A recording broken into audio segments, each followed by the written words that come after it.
بسم الله الرحمن الرحيم.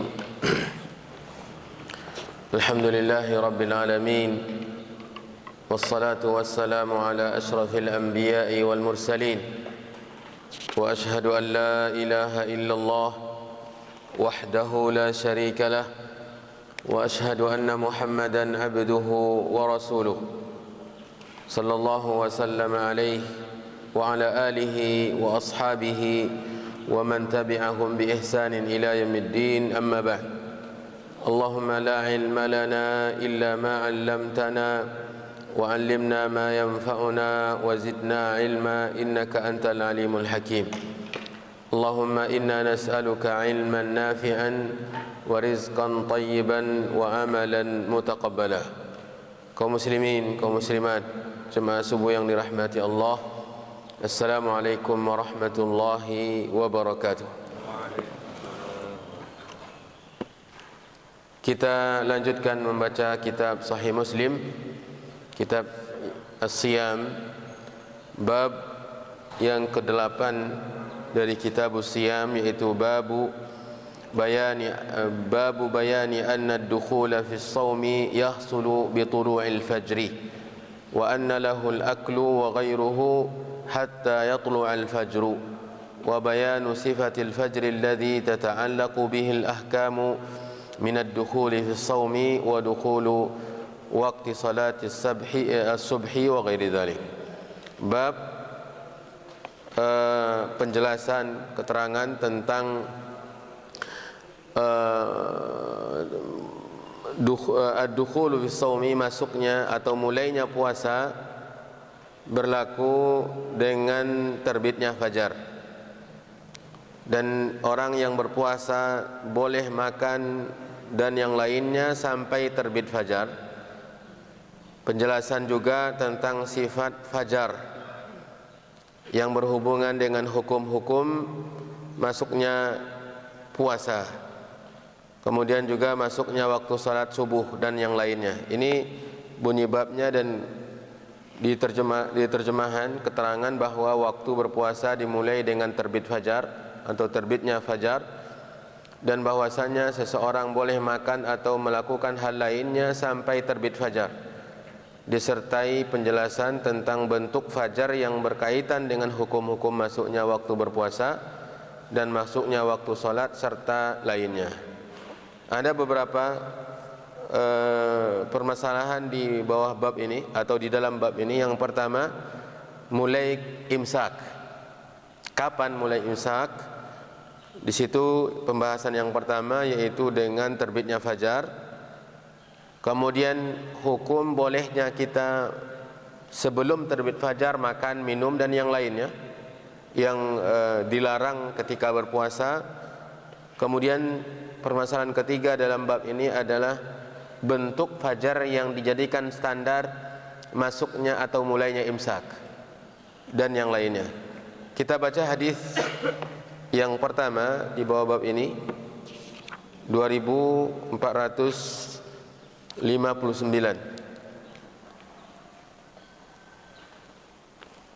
Imam Muslim rahimahullahu taala berkata, haddatsana Abu Bakar ibnu Abi Syaibah qala haddatsana Abdullah ibn Idris an Husainin an Asy-Sya'bi an Adi bin Hatim. Adi bin Hatim sahabat Nabi, dia mantan pendeta atau mantan Nasrani. Adi bin Hatim radhiyallahu an qala, ia bercerita di awal-awal keislamannya, lamma nazalat, tatkala turun firman Allah dalam surat Al-Baqarah 187, hatta yatabayyana lakumul khaytul abyadu minal khaytil aswadi minal fajr. Ketika turun firman Allah, wa kulu washrabu, makanlah, minumlah. Ini awal dari ayat tersebut. Makanlah, minumlah di malam hari, di malam-malam puasa Ramadan, sampai atau hingga yatabayyana lakum, jelas bagi kamu, al khaytul abyadu, benang putih, minal khaytil aswadi, dan benang hitam. Minal fajri ini nanti turun setelah kasus ini. Setelah kasus ini, awalnya hatta yatabayyana lakumul khaytul abyadu minal khaytil aswad. Makanlah, lanjutkanlah bila mana masih ada yang perlu dilanjutkan dari makan. Sampai kapan? Sampai mulainya imsak, atau sampai mulainya imsak, artinya kaitannya dengan makan sahur juga. Silakan sahur. Nanti kapan berhenti waktu sahur? Yaitu mulainya imsak, yaitu jelasnya benang hitam, benang putih dan benang hitam. Jelasnya beda, tampak perbedaan antara benang putih dan benang hitam. Ketika ayat ini turun, ada kejadian yang terjadi pada Adi bin Hatim tadi. Ia berkata, faqala lahu Adi bin Hatim, berkata kepada Nabi Adi bin Hatim, ya Rasulullah, wahai Rasulullah, inni, sesungguhnya saya, aj'alu, menjadikan, tahta wisadati, di bawah tempat tidur saya atau di bawah bantal saya, iqalaini, dua tali atau dua benang.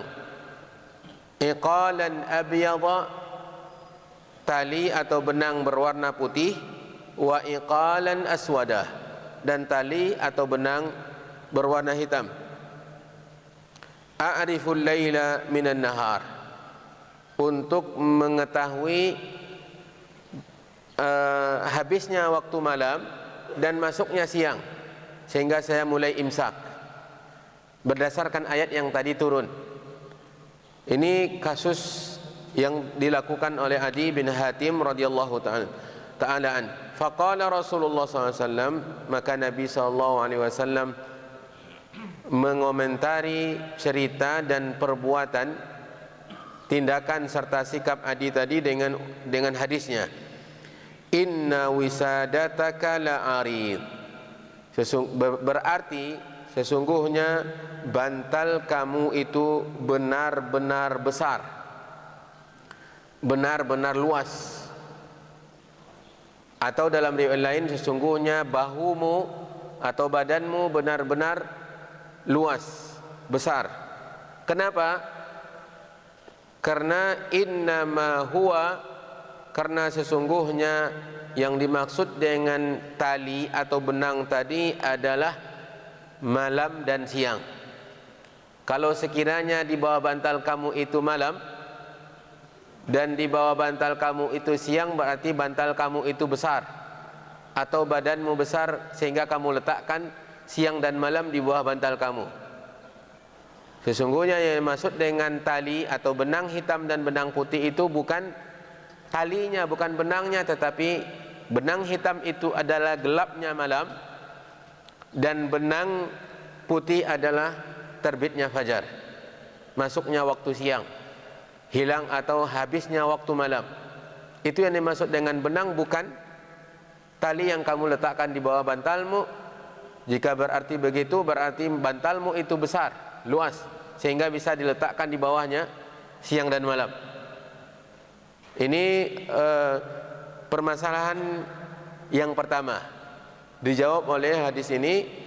Termasuk juga permasalahan kedua, bahwasanya boleh sahur sampai terbit fajar shadiq, sampai habisnya waktu malam dan masuknya waktu siang dengan terbitnya fajar tadi, dengan terbitnya fajar. Ini hadis menjawab permasalahan yang tadi saya sebutkan, yaitu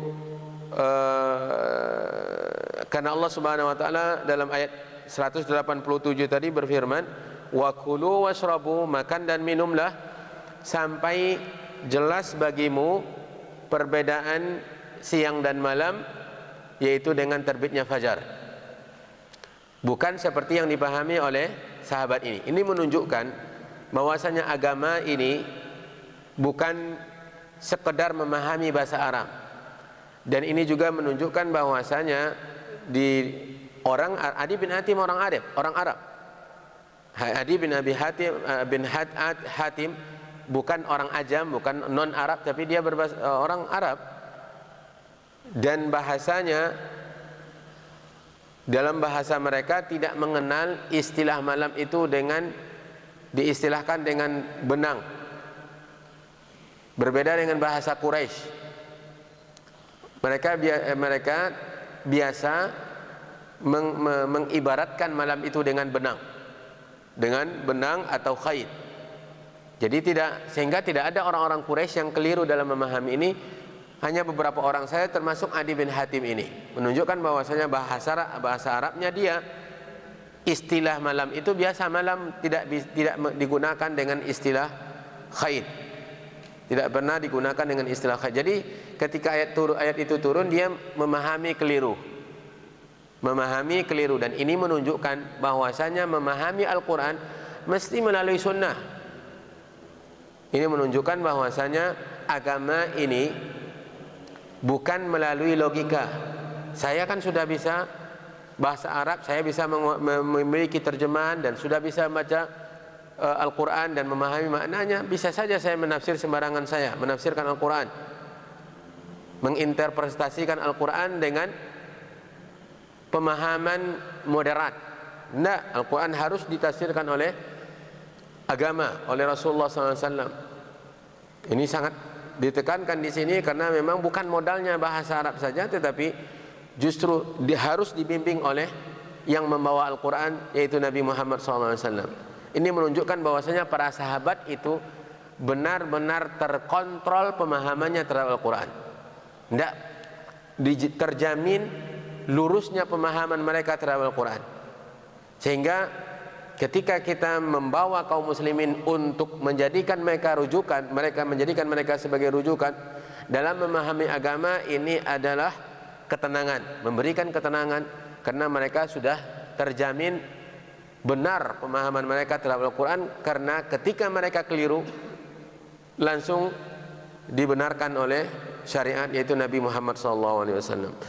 Kemudian yang dijawab juga oleh hadis ini, bahwasanya yang dimaksud dengan benang merah atau benang hitam dengan benang putih itu adalah habisnya malam dan masuknya waktu siang, yaitu dengan terbitnya fajar. Makanya Allah turunkan, Allah Subhanahu wa taala, Nabi SAW menyampaikan ayat dengan sempurna, minal fajri hatta yatabayyana lakumul khaytul abyadu minal khaytil aswadi minal fajri. Ini yang belum sampai kepada Adi bin Hatim. Maka Nabi SAW, yang dimaksud oleh Allah Subhanahu wa taala dengan benang hitam adalah sawadul laili, gelapnya malam, dan yang dimaksud oleh Allah dengan al-khaytu al-abyad, benang putih, yaitu terangnya siang. Sehingga jelas kapan selisih. Makanya tidak ada pemisah antara perginya malam dengan masuknya siang, tidak ada yang memisahkan. Ini yang membuat kita menyampaikan kepada kaum muslimin, tidak ada masa subuh belum masuk, terbit fajar shadiq belum, kemudian sudah ada masa di situ sebelum masuknya waktu subuh, fajar shadiq belum muncul, ada masa mulai menahan. Tidak ada. Karena ayat ini menjelaskan bahwasanya hilang malam masuk subuh, pergi malam masuknya siang. Kapan itu? Yaitu dengan terbitnya fajar shadiq, masuknya waktu subuh. Terbitnya fajar shadiq, masuknya waktu subuh. Jadi tidak ada masa kehati-hatian di sana. Karena ayat ini mengarahkan ke sana.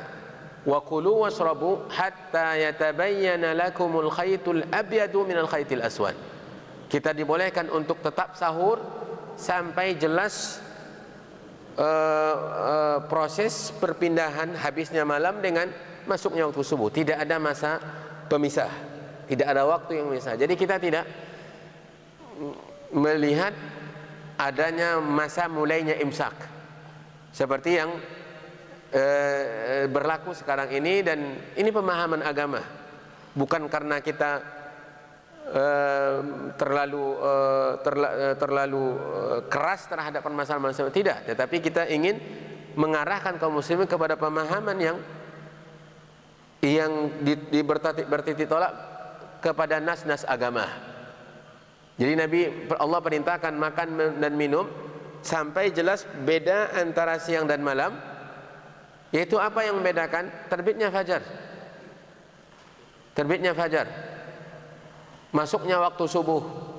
Jadi masa beberapa menit yang ditetapkan itu, saya tidak mengetahui adanya praktek di generasi sahabat, tidak mengetahui adanya dalil yang mengarahkan ke sana, baik itu dari Al-Quran maupun Sunnah Nabi, dan tidak ada prakteknya dari masa sahabat, generasi tabi'in, dan sampai dewasa saat sekarang ini dalam pandangan para ulama yang benar-benar kembali kepada Al-Quran dan Sunnah.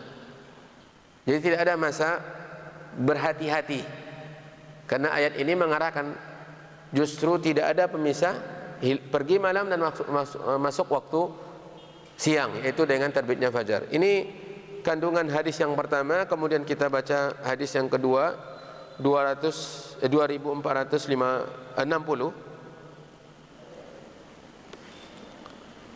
Hadis yang sama diulangi kembali oleh Imam Muslim dengan sanad yang baru. Beliau mengatakan, hadatsani Ubaidullah bin Umar Al-Qawariri, gurunya. Qala hadatsana Fudail bin Sulaiman qala hadatsana Abu Hazim qala hadatsana Sahl bin Sa'd qala lamma nazalat hadhihi al-ayah. Ini yang bercerita bukan lagi Adi tetapi sahabat yang lain, yaitu Sahal ibnu Sa'ad As-Sa'idi radhiyallahu ta'ala an. Ia bercerita tatkala turun firman Allah Subhanahu wa ta'ala, wa kulu washrabu hatta yatabayyana lakumul khaytul abyadu minal khaytil aswadi. Tidak ada minal fajrinya. Dan makanlah, minumlah, yaitu proses sahur, sampai jelas bagi kamu benang putih dan benang hitam, atau tali putih dan tali hitam. Qala, kata Sahal ibnu Sa'ad, kana rajulu ya'khudhu khaytan abyada wa khaytan aswada. Ketika ayat itu turun atau pasca ayat itu turun, ada seseorang, kata Sahal, mengambil benang putih atau tali putih dan tali hitam, dan dia letakkan di depannya, dan dia makan terus, makan sahur. Fayakulu, dan dia makan hatta yastabinahuma, sampai dia bisa membedakan ini benang yang hitam dan ini yang putih. Jadi dia bisa membedakan perbedaan antara warna putih dan warna hitam. Jadi dia terus makan.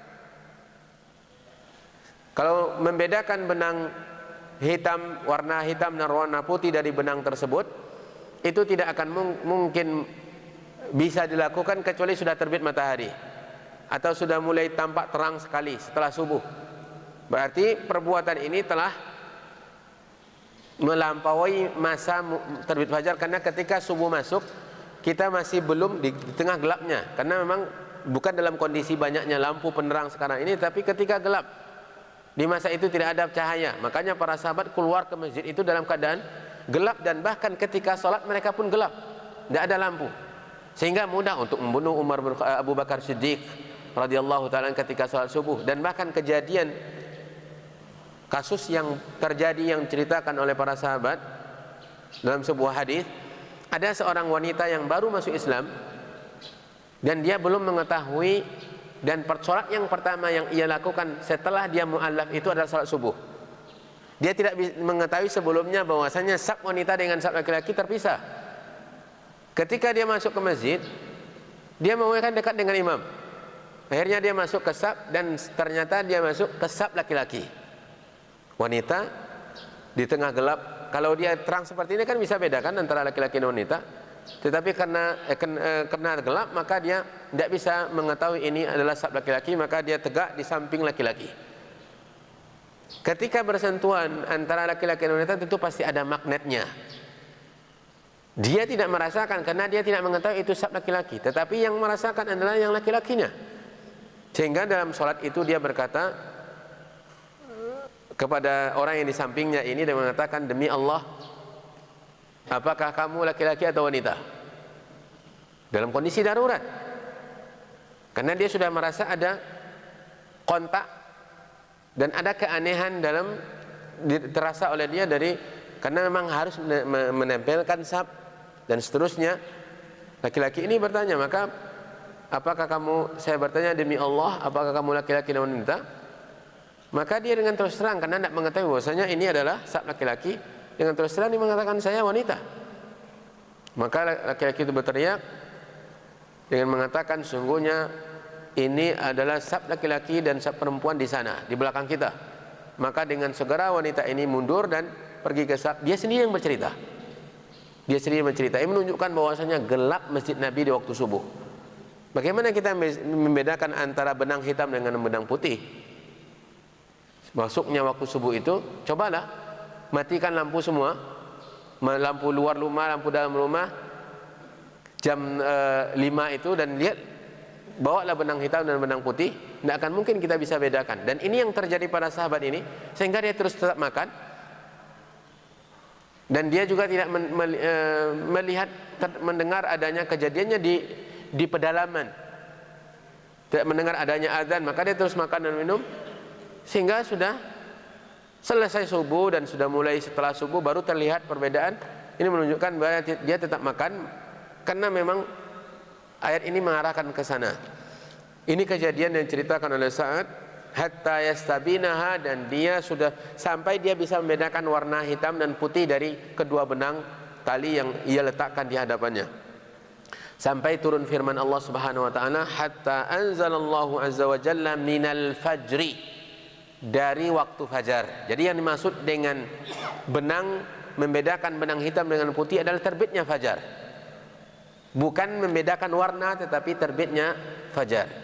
Ini yang dimaksud oleh Allah Subhanahu wa taala sebagaimana dijelaskan oleh hadis ini, fabayyana dzalika, maka dijelaskan kepada dia tentang maksud demikian. Yang mungkin dimaksud oleh Sahal bin Sa'ad ini adalah kasus Adi bin Hatim tadi, sebagaimana yang telah kita ketahui.